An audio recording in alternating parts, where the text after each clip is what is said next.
நீங்க ஒரு நிமிஷம் கற்பனை பண்ணி பாருங்க. அதாவது உலகத்தையே காப்பாத்த போற ஒரு பயங்கரமான போர் நடக்க போகுது. உங்கள சுத்தி நெருப்பு கக்குற ஆட்கள், கைகளை இரும்பாக்கி எதிரிகளை அடிச்சு நொறுக்குற மிலிட்டரிக்காரர்கள். பெரிய பெரிய மாவீரர்கள் எல்லாரும் நிக்கிறாங்க. ஆமா, கரெக்ட். அப்படி ஒரு கூட்டத்துல எந்த ஒரு சூப்பர் பவரும் இல்லாத, கையில ஒரு பீர் பாட்டில வச்சுக்கிட்டு நான் ரொம்ப ஹேண்ட்ஸம்பா, எனக்கு இந்த ஏலியன் போர் உலகத்தை காப்பாத்துற வேலைக்கெல்லாம் சுத்தமா செட் ஆகாது அப்படின்னு சொல்ற ஒரு சாதாரண சினிமா நடிகர் நின்னா எப்படி இருக்கும்? அது கேட்கறதுக்கே கொஞ்சம் சிரிப்பா தான் இருக்கும். அதாவது ஒரு சீரியஸான இடத்துல காமெடி பீஸ் மாதிரி. கண்டிப்பா. ஆனா அந்த ஒரு சாதாரண மனிதன் பிரபஞ்சத்தோட தலைவிதியையே மாத்தி எழுதுனா அது எப்படி சாத்தியம்? இன்னைக்கு நாம மார்டல் காம்பேட் 2026 அப்புறம் அது சம்பந்தமான குறிப்புகளை வச்சு ஒரு செமையான தேடல ஆரம்பிக்க போறோம். வெறும் சண்டை ஆக்ஷன் அப்படிங்கறதெல்லாம் தாண்டி எப்படி ஒரு மனிதன் தன் பயத்தை உடைக்கிறான், அதிகார வரைக்கும் சாதாரண மனித உணர்வுகளுக்கும் நடுவுல நடக்கிற அந்த ஆழமான அரசியல் என்ன அப்படிங்கறத பத்தி தான் இந்த அலசல் இருக்க போகுது. எப்படி சொல்றது? இந்த கதையை நம்ம சும்மா மேலோட்டமா பார்க்க முடியாது. நீங்க சொல்ற அந்த சாதாரண சினிமா நடிகர் கான்செப்ட் அதுக்கு பின்னாடி ஒரு மிகப்பெரிய சைக்கலாஜிக்கல் கேம் இருக்கு. ஓ, சைக்கலாஜிக்கல் கேமா? ஆமா. இந்த பிரபஞ்சத்துல இருக்கிற எல்டர் காட்ஸ், அதாவது ஒட்டுமொத்த உலகங்களையும் படைச்ச அந்த ஆதிக்கடவுள்கள் ஒரு விசித்திரமான ரூல் வச்சிருக்காங்க. அதாவது ஒரு சாம்ராஜ்யம் இன்னொரு சாம்ராஜ்யத்தை சும்மா படையெடுத்து போய் அழிச்சிட முடியாது. அப்போ எப்படிதான் ஆக்கிரமிக்க முடியும்? அதுக்கு தான் மார்டல் காம்பேட் அப்படின்னு ஒரு டோர்னமெண்ட் இருக்கு. தொடர்ந்து 10 முறை அந்த டோர்னமெண்ட்ல ஒரு சாம்ராஜ்யம் ஜெயிச்சுட்டா தோத்த நாட்டை அவங்க மொத்தமா அடிமையாக்கலாம். அட, இது கேட்க ஒரு வீடியோ கேம் ரூல்ஸ் மாதிரி இருக்கே. தோணலாம். ஆனா இதுக்குள்ள இருக்கிற உண்மையான காரணம் என்ன தெரியுமா? இது ஒரு காஸ்மிக் பேலன்ஸ். ஒட்டுமொத்தமா ஒரு சாம்ராஜ்யம் அழிஞ்சு போறத தடுக்க ஒரு சில சாம்பியன்களை மட்டும் மோத விட்டு ஒரு பேரழிவை தடுத்து நிறுத்துற சிஸ்டம். ஆனா இங்கதான் எனக்கு ஒரு பெரிய கேள்வி வருது. ஒரு சிஸ்டம் அப்படின்னு ஒண்ணு இருந்தா அது தங்களுக்கு சாதகமா வளைக்கிற ஆட்களும் இருப்பாங்கல்ல. இந்த இடத்துல அவுட்வேர்ல்ட் சக்கரவர்த்தி ஷவுகான் பண்றத பாத்தீங்கன்னா, அவர் ஏற்கனவே 9 முறை ஜெயிச்சிட்டார். எக்ஸாக்ட்லி. இப்போ இது 10வது டோர்னமெண்ட். நீங்க ஒரு நிமிஷம் யோசிச்சு பாருங்க. இது எப்படி இருக்குன்னா, ஃபைனல் மேட்ச்ல லாஸ்ட் பால்ல 6 அடிக்கணும். ஆனா நம்ம டீம்ல எல்லாரும் அவுட் ஆயிட்டாங்க. புதுசா ஒருத்தனை கூட்டிட்டு பேட்டை குடுக்கற மாதிரி இருக்கு. ரொம்ப கரெக்டான உதாரணம். இதுல தோத்தா பூமிக்கே சங்குதான். ஏன்னா இதுக்கு முன்னாடி ஏடியனியா அப்படிங்கிற ஒரு அழகான நாட்டை ஷாகான் இப்படிதான் அழிச்சிருக்காரு. அந்த நாட்டு ராஜா ஜேரட்ட கொன்னுட்டு இளவரசி கிட்டானாவ தன்னோட வளர்ப்பு மகளா ஆக்கிக்கிட்டாரு. இத பாக்கும்போது அவர் ஒரு காலனி ஆதிக்கவாதி மாதிரி தெரியலையா? நீங்க காலனி ஆதிக்கம் அப்படிங்கிற வார்த்தைய பயன்படுத்தினது ரொம்ப ரொம்ப சரியான பார்வை. ஷாகான் வெறும் நிலங்களை மட்டும் பிடிக்கிறவன் கிடையாது. அவன் ஒரு நாகரிகத்தோட ஆன்மாவே அழிக்க நினைக்கிறவன். ஆன்மாவையே அழிக்கிறானா? அதாவது கலாச்சாரத்தை சொல்றீங்களா? கலாச்சாரம் மட்டும் இல்ல, ஏடினியாவை அவன் ஜெயிச்சதும் அந்த நாட்டு ராணி சிண்டலை கொன்னு அவங்களையே ஒரு ஜாம்பியா மாத்திட்டான். அதாவது சுயநினைவு இல்லாத ஒரு இருண்ட சக்தியாக மாத்தி தம் பக்கமே வச்சுக்கிட்டான். Oh my God! சொந்த ராணியே ஜாம்பியா மாத்திட்டான். ஆமா, இது எவ்வளோ பெரிய ஒரு சைக்கலாஜிக்கல் வார்ஃபேர்னு யோசிச்சு பாருங்க. எதிரிகளோட அடையாளத்தையே அழிச்சு அவங்களோட தலைவர்களையே தங்களுக்கு எதிரான ஆயுதமா மாத்துறான். உடல் வலியை விட மனரீதியான வலியை கொடுக்க ஷாவுகானுக்கு நல்லாவே தெரியும். அப்போ அப்படிப்பட்ட ஒரு பயங்கரமான அட்டாக்க முறியடிக்க பூமிக்கு எப்படிப்பட்ட பட தேவைப்படும்? ஏர்த்ரிம் சார்பாக ரேடன் தேர்ந்தெடுக்கிற ஆட்களை கவனிச்சு பாருங்க.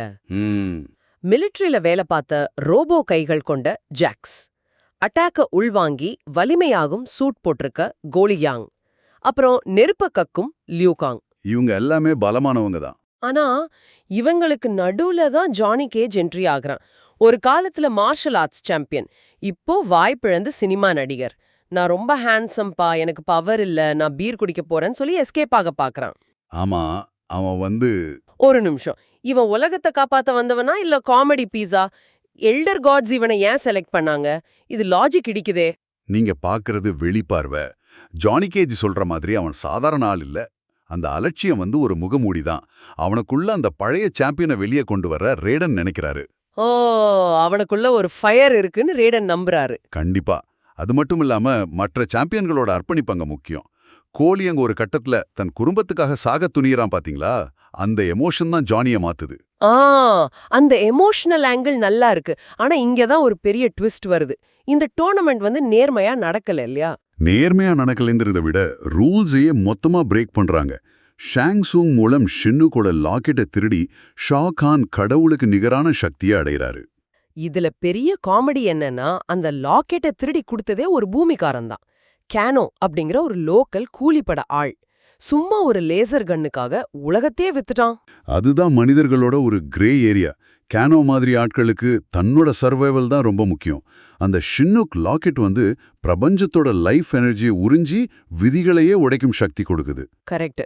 இது எப்படி இருக்குன்னா, டோர்னமெண்ட் மாதிரி ஆரம்பிச்சு இப்போ ஒரு பெரிய பேங்க் கொள்ள மாஃபியா ரேஞ்சுக்கு மாறிடுச்சு. பவர் இருக்கிறவன் ரூல்ஸை எப்படி வேணாலும் மாத்துவான் என்பதற்கு ஷா கான் தான் பெஸ்ட் எக்ஸாம்பிள். ஆமா, அதனால தான் இளவரசி கிட்டானா ரேடனுக்கு ரகசியமா உதவி செய்றாங்க. ஆனா அவங்களும் மாட்டிக்கிட்டு மரண தண்டனையே எதிர்நோக்குறாங்க. இது சுத்தமா டோர்னமெண்ட் கிடையாது, ஒரு சர்வைவல் வார் ஆயிடுச்சு. எக்ஸாக்ட்லி. அந்த லாக்கெட்டை எப்படி அழிப்பது அப்படிங்கிற திட்டம்தான் இப்போ எத்ரெல்மோட ஒரே வழி. அதை அழிக்க நெதர்ரெல்ம், அதாவது நரகத்துக்கு போகணும். நரகத்துக்கு போற வழியில தான் அந்த செம்ம சீன் வருது. அரண்மனைக்கு அடியில வழிய மறிக்கும் அரக்கன் பாராக வரான். எல்லாரும் பயப்படுற நேரத்துல காமெடி பீஸா நினைக்கப்பட்ட ஜானி கேஜ் ஷோ டைம் அப்படின்னு கத்திட்டு வெறித்தனமா பாராகாவ அடிச்சு வீழ்த்துவான் பாருங்க. அது சும்மா சினிமாத்தனம் இல்லல்ல. கண்டிப்பா இல்ல. அது ஒரு சைக்கலாஜிக்கல் பிரேக் த்ரூ. தன் மேலேயே வச்சிருந்த சந்தேகத்தை உடைச்சு லீடர்ஷிப் குவாலிட்டியை அவன் ஏத்துக்கிற தருணம் அது. சூப்பர். அப்புறம் நரகத்துக்கு போறாங்க, அதுவும் அந்த பொறுக்கி கேனோவோட வழிகாட்டுதல்ல. கேனோ அயோக்கியனா இருந்தாலும் அவனுக்கு தான் அந்த வழி தெரியும். நெதர்ரெல்ம் சும்மா நெருப்பு எரியற இடம் இல்ல, அது மனிதர்களோட குற்ற உணர்ச்சிகள் நிஜமா மாறுற டைமென்ஷன். ஆமா ஆமா, அங்கதான் லியூகாங் தான் நண்பன் குங்லாவோவை எதிர்த்து சண்டை போடுறான். குங்லாவோ இப்போ அவுட்வேர்ல்ட் அடிமை. தன் நண்பனையே அவன் கொல்றது ரொம்ப கனமான சீன் அது. அதே மாதிரி ஸ்கார்பியன் பைஹானை எதிர்கொள்றதும் ஒரு வேற லெவல் சீன். பைஹான் நீ இருட்டுக்குள்ள சிக்கிட்டே அப்படின்னு சொல்லும்போது ஸ்கார்பியன், நான் நிழல்களுக்கு சொந்தமானவன் இல்லை, நிழல்கள் தான் எனக்கு சொந்தம் அப்படின்னு சொல்லுவாரு. ஆட, கோபத்தை ஆயுதமா மாத்துறது செம்ம மாஸ். அப்புறம் கிளைமேக்ஸ்ல லாக்கெட் அழிக்கப்படுது. ஆமா, ஷாவ்கானோட சக்தி குறையுது. அப்போ கிட்டானா ஷாவ்கானை எதிர்த்து நாங்கள் அடிபணிய மாட்டோம் அப்படின்னு சொல்லி ஏதியானியாவின் மகாராணியாக மாறுறாங்க. கூஸ் பம்ப்ஸ் மொமெண்ட் அது. ஆமா, இந்த இடத்துல நான் ஒன்னு சொல்லணும். கேனோ ஒரு அயோக்கியனா இருந்தாலும் அவ இல்லனா ஏத்ரெல்ம் காலி. யாரை எப்போ யூஸ் பண்ணணும்னு ஒரு கணக்கு இருக்கு, கரெக்டா? 100% உண்மை. ஆனா இந்த மொத்த கதையோட டேக்அவே என்னன்னு பாத்தீங்கன்னா, கடைசியா ஜானி கேஜ் சொல்ற ஸ்பீச் தான். அந்த ஸ்பீச் ஹீரோ ஆவது தலையெழுத்து கிடையாது. இருட்டிலும் சின்ன வெளிச்சத்தை நம்புவது, விழுந்தால் தூக்கிவிட அன்பானவர்கள் இருப்பாங்கன்ற நம்பிக்கை. ராடன் இத விஸ்டம் அப்படின்னு சொல்லுவாரு. ஆனா ஜானி அத பர்ஸ்பெக்டிவ் அப்படின்னு திருத்துவான். ஏன்னா அவனோட அனுபவத்திலிருந்து கிடைச்ச பார்வை அது. கரெக்ட். ஆனா நேர்களே, நீங்க கடைசியா ஒன்னு யோசிச்சு பாருங்க.